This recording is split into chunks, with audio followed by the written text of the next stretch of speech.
week 8 of the fantasy basketball season, and here's a few forwards I would drop off your roster this week. The first guy's Blake Griffin, the Detroit Pistons, and Griffin, he's just been horrible this season.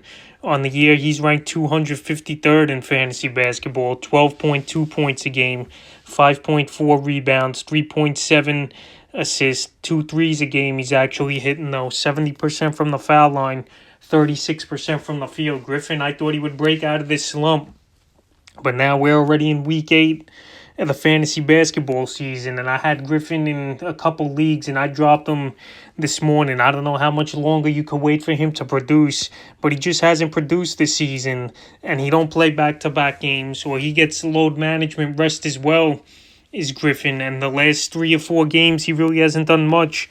January 30th at Golden State, 5 points, 3 rebounds, 2 assists to 3, 1 for 8 from the field, 12% that was. Then February 2nd at Utah, 29 minutes, 11 points, 3 rebounds, 2 assists, a steal for Griffin at 3, 30% from the field. And then February 5th at Phoenix, 9 points, 3 rebounds, and assist, 22% from the field. And then 2 nights ago versus the Lakers, after a back-to-back, Griffin, he didn't play at all, so he's not reliable, really. He's not playing major minutes in Detroit. Here, they're going with a youth movement, in my opinion, right now. I know Griffin's making tons of money this season, but right now we just saw the Pistons trade Derrick Rose, and they might buy out Griffin or look to dump him as well. It wouldn't surprise me to see that happen. So right now, Griffin, he's still owned in 68% of leagues, but 10 and 12 team leagues, I would drop him. The next forward I would look to drop this week is Danilo Gallinari of the Atlanta Hawks. Gallinari, he's been back from injury now for the last few weeks here, and his numbers, they're not all that great either. On the season, he's ranked 269th in fantasy basketball, 10.3 points a game, 2.5 rebounds, 1.2 assists, 97% from the foul line,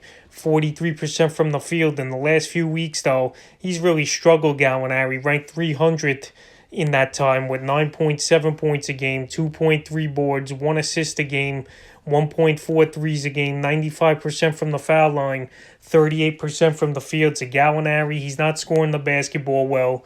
He's not really hitting that many three-pointers. Last season, he averaged 3 a game. This year, 1.5, so he's only hitting half of that. You know, he's a good foul shooter, but besides that, he's giving you stat lines with not much meaning towards him. In the last couple games, he's been up and down and inconsistent. February 1st versus the Lakers, 6 points, 1 rebound, 2 assists, 2 threes, 2 of 10 from the field. February 3rd versus Dallas, he had a decent game, 19 points, 2 rebounds, 2 assists, 2 threes. He hit 9 foul shots, but only 36% from the field. Versus Utah, February 4th, 16% from the field, 5 points, 4 boards. And 2 nights ago, versus the Raptors, 4 for 6 from the field, 14 points, 5 boards, 4 assists, 3 threes. So Gallinari got his contract in the offseason, and he's just not living up to it, in my opinion, or fantasy owners' opinions.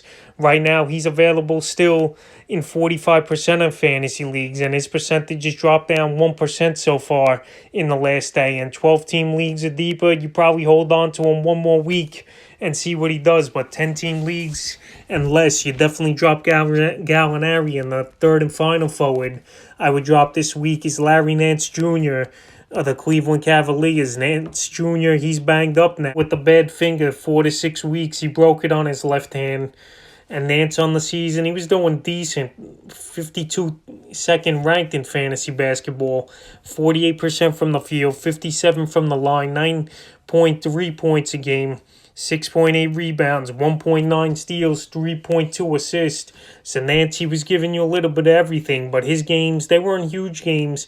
He really wasn't having, and he missed a lot of games from the February 1st to the February 6th span, and then he went out with a broken finger, and now that's going to cost him 4 to 6 weeks. So let's say he comes back in 5 weeks. That takes us to week 13. So Larry Nance, even with injured spots in fantasy leagues, he's a player I would drop, and owners, they're dropping him as well so far. With his percentage going down 8%, he's still owned in 62% of leagues, but 10-team leagues and 12-team leagues, he's definitely worth the drop in my opinion. So that's a few forwards I would drop here in week 8 of the fantasy basketball season.